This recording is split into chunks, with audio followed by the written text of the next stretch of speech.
नमस्कार मेरे सनातनी परिवार, हम हिंदुस्तानी चैनल पर आप सभी का बहुत बहुत स्वागत है। मित्रों, हम योगेश्वर श्री कृष्ण शरणम मम इस कड़ी में हमने अब तक देखा कि भगवान श्री कृष्ण ने कैसे इंद्र की नाराजगी के बाद फिर इंद्र ने मूसलाधार बारिश की और भगवान श्री कृष्ण ने गोवर्धन पर्वत उठा लिया और समग्र ब्रजवासियों की रक्षा की। मित्रों, यही तो है श्री कृष्ण का योगेश्वर कहने का तात्पर्य, क्योंकि ये सिर्फ और सिर्फ योगेश्वर श्री कृष्ण ही ये कर सकते हैं और इसीलिए इनकी शरण ही सर्वश्रेष्ठ है।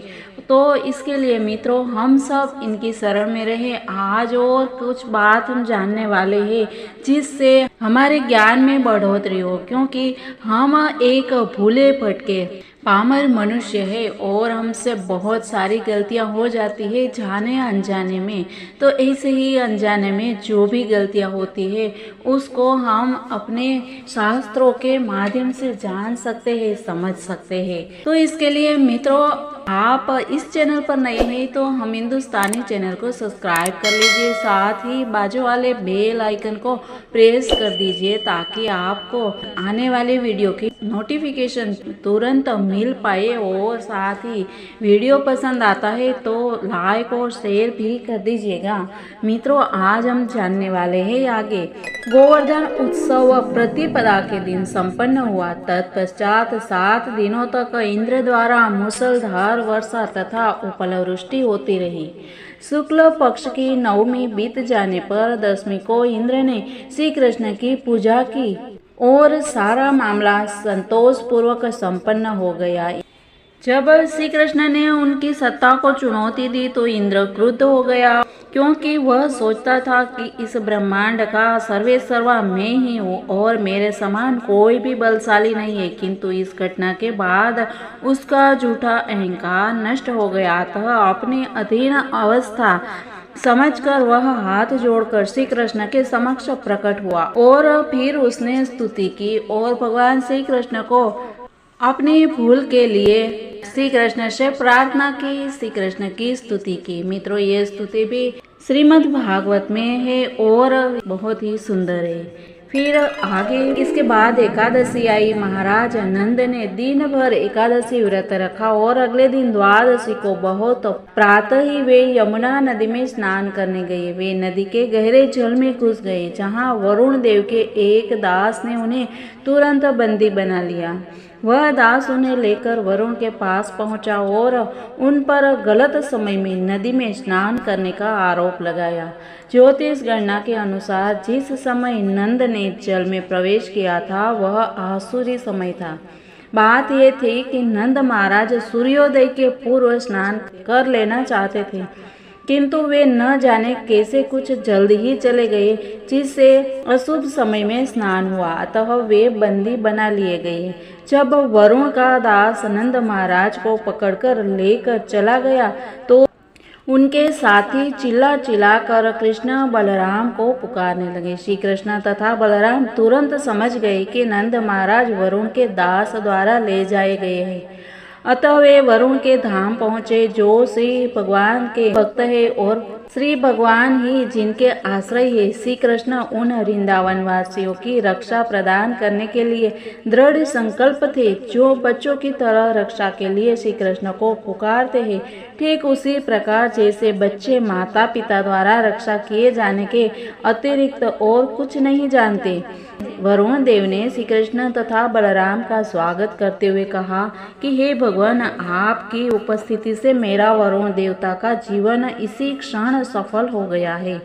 यद्यपि मैं जल के सारे कोष का स्वामी हूँ, किंतु मैं जानता हूँ कि इनके होने से जीवन सार्थक नहीं होता। किंतु इस क्षण आपका दर्शन करने से मेरा जीवन धन्य हो गया, क्योंकि मुझे अब आगे भौतिक शरीर धारण नहीं करना पड़ेगा। अतः हे स्वामी, हे भगवान, हे परब्रह्म तथा जन जन के परमात्मा, मैं आपको नमस्कार करता हूँ। आप परम दिव्य पुरुष है, अतः आप पर प्रकृति का प्रभाव पड़ने की कोई संभावना नहीं है। मुझे खेद है कि मूर्खतावश न जानने के कारण कि क्या करणीय है और क्या नहीं। मेरे दास ने भूल से आपके पिता नंद महाराज को बंदी बना लिया है, अतः मैं अपने दास के अपराध के लिए क्षमा प्रार्थी हूँ। मैं सोच रहा हूँ कि मुझे दर्शन देने की यह आपकी योजना थी। हे कृष्ण, हे गोविंद, मुझ पर कृपा करें। ये आपके पिता, आप इन्हें तुरंत वापस ले जा सकते। इस प्रकार भगवान श्री कृष्ण ने अपने पिता को छुड़ाया और उन्हें उनके मित्रों के समक्ष लाकर परम हर्षोल्लास सहित लेके आए। नंद महाराज विस्मित थे कि परम ऐश्वर्यवान होते हुए भी उस देवता ने श्री कृष्ण का इतना सम्मान किया। यह नंद के लिए विस्मयजनक था और वे अत्यंत आश्चर्यपूर्वक अपने मित्रों तथा संबंधियों से इस घटना का वर्णन करने लगे। श्री कृष्ण सचमुच इतनी आश्चर्यजनक रीति से कार्य कर रहे थे, तो भी महाराज नंद तथा माता यशोदा यह नहीं सोच पाए कि वे श्री भगवान हैं। इसके विपरीत वे उन्हें सदैव अपना लाडला पुत्र समझते रहे। अतः नंद महाराज ने इस तथ्य को स्वीकार नहीं किया कि वरुण ने श्री कृष्ण की इसीलिए पूजा की क्योंकि वे श्री भगवान थे। वे तो यह मान रहे थे कि इतना आश्चर्यजनक बालक होने के कारण वरुण तक ने श्री कृष्ण का सम्मान किया। नंद महाराज के सारे ग्वाल मित्र यह जानने के लिए उत्सुक थे कि क्या सचमुच श्री कृष्ण भगवान है और क्या वे उन्हें मोक्ष दे देंगे। जब वे इस प्रकार परस्पर मंत्रणा कर रहे थे तो श्री कृष्ण उनके मन की बात समझ गए और उन्होंने उन सबको आध्यात्मिक जगत में उनके भाग्यों के प्रति आश्वस्त करने के उद्देश्य से उन्हें आध्यात्मिक आकाश का दर्शन कराया। साधारणतः सामान्य व्यक्ति इस जगत में कठोर श्रम करने में लगे रहते हैं और उन्हें इसकी कोई जानकारी नहीं रहती कि इस लोक के परे भी कोई अन्य लोक है जिसे चिदाकाश कहते हैं, जहाँ जीव शाश्वत आनंदमय तथा ज्ञान से पूर्ण रहता है। श्रीमद् भगवद गीता में वर्णित है कि जो व्यक्ति चिदाकाश वैकुंठ को जाता है वह फिर इस जन्म मृत्यु वाले जगत में लौटकर कभी नहीं आता। भगवान श्री कृष्ण उद्धव जी को यह सूचित करने के लिए सदैव उत्सुक रहते हैं कि इस भौतिक आकाश के परे तथा समूची भौतिक शक्ति के भीतर इन असंख्य ब्रह्मांडों के परे अत्यंत दूरी पर चिदाकाश लोक है। निसंदेह श्री कृष्ण प्रत्येक जीव पर अत्यंत दयालु है, किंतु जैसा कि अपने प्रिय भक्तों के ऊपर विशेष कृपा करते हैं। इन प्रश्नों को सुनकर श्री कृष्ण ने सोचा कि उनके वृंदावनवासी भक्तों को आध्यात्मिक आकाश तथा उसके भीतर वैकुंठ लोकों के विषय में जानकारी दे दी जाए। इस संसार में प्रत्येक जीव अज्ञान के अंधकार में डूबा हुआ है। इसका अर्थ यह हुआ कि सारे जीव देहात्म बुद्धि से ग्रस्त है। प्रत्येक जीव की यही धारणा है कि वह इस भौतिक जगत में संबद्ध है और इस जीवन बोध के कारण प्रत्येक जीव विभिन्न रूपों के अज्ञानवश कार्य कर रहा है। वृंदावन के सारे निवासी भक्त है प्रभु के और इस शरीर को त्यागने पर उनका गंतव्य कृष्ण लोक है। वे वैकुंठ लोक से भी आगे चले जाते हैं। तथ्य यह है कि जो लोग कृष्ण भक्ति में डूबे रहते हैं उन्हें मृत्यु के बाद इसी भौतिक जगत में विभिन्न ब्रह्मांडों में से किसी में श्री कृष्ण का सानिध्य प्राप्त करने का अवसर प्रदान किया जाता है। श्री कृष्ण की लीला ये इस ब्रह्मांड में या अन्य ब्रह्मांड में निरंतर चलती रहती है। जिस प्रकार इस पृथ्वी लोक में सूर्य कई स्थानों से होकर गुजरता रहता है, उसी प्रकार कृष्ण लीला भी इस ब्रह्मांड में सतत या अन्य ब्रह्मांड में चलती रहती है और वे अपने भक्त जिन्होंने श्री कृष्ण की पूर्ण समर्पण किया हुआ है तुरंत ही उस ब्रह्मांड को भेज दिए जाते हैं जहाँ श्री कृष्ण प्रकट होने वाले होते हैं।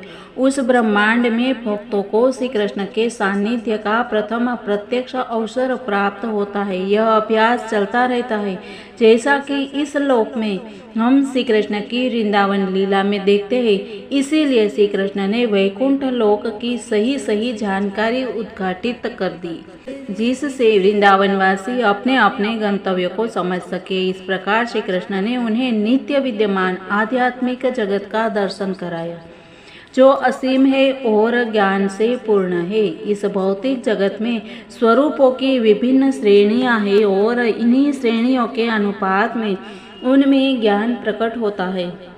जैसे कि एक बालक के शरीर में उतना पर्याप्त ज्ञान नहीं होता जितना वयस्क व्यक्ति के शरीर में होता है। सर्वत्र जीवों में विभिन्न श्रेणियां हैं, चाहे जलचर हो, वृक्ष हो, कीड़े मकोड़े हो, पक्षी हो या सभ्य तथा असभ्य मनुष्य हो। मनुष्यों के ऊपर ब्रह्मलोक तक जहाँ ब्रह्मा रहते हैं, देवता, चारण तथा सिद्ध होते हैं। इन देवताओं में ज्ञान की विभिन्न श्रेणियां हैं, किंतु इस जगत से आगे आध्यात्मिक आकाश में प्रत्येक व्यक्ति ज्ञान से पूर्ण है।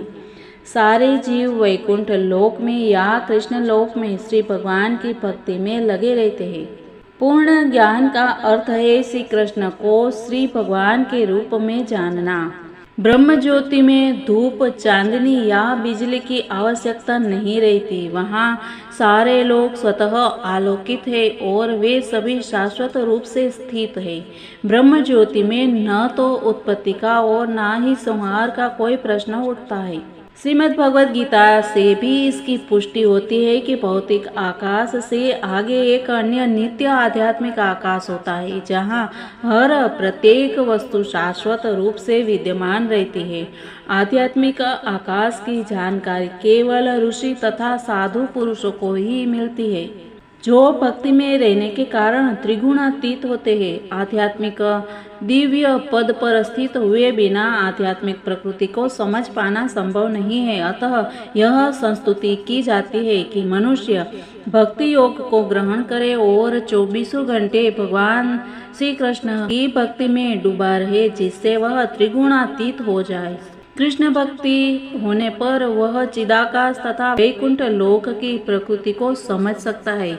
अतः वृंदावन के वासी निरंतर कृष्ण भक्ति में लगे रहने के कारण वैकुंठ लोकों की दिव्य प्रकृति को सरलता से समझ सकते थे। इस प्रकार श्री कृष्ण नंद महाराज इत्यादि समस्त ग्वालों को लेकर उस सरोवर में गए, जहाँ बाद में अक्रूर को वैकुंठ लोकों का दर्शन कराया गया। उन सबों ने स्नान किया और वैकुंठ लोक की वास्तविकता के दर्शन किए। चिदाकाश तथा वैकुंठ लोकों का दर्शन कर लेने के बाद नंद महाराज आदि ग्वालों को अपूर्व आनंद हुआ और सरोवर से बाहर निकलने पर उन सबों ने देखा कि श्री कृष्ण की पूजा श्रेष्ठ स्तुतियों द्वारा की जा रही थी। तो बस श्री भगवान श्री कृष्ण की यह महिमा है और वो अपने भक्तों को ही इस वैकुंठ लोक का दर्शन भी कराते हैं। तो मित्रों, अगर हम सब इसके अभिलाषी है तो हमें भी श्री कृष्ण की भक्ति में लीन होना जरूरी है। और अब ये समय आ गया है कि हमें देर न करते हुए कृष्ण भक्ति में लग जाना चाहिए। मित्रों, इसी के साथ ही मिलते हैं हम ऐसे ही सुंदर कथाओं के साथ। तब तक के लिए सबको जय हिंद, वंदे मातरम, भारत माता की जय।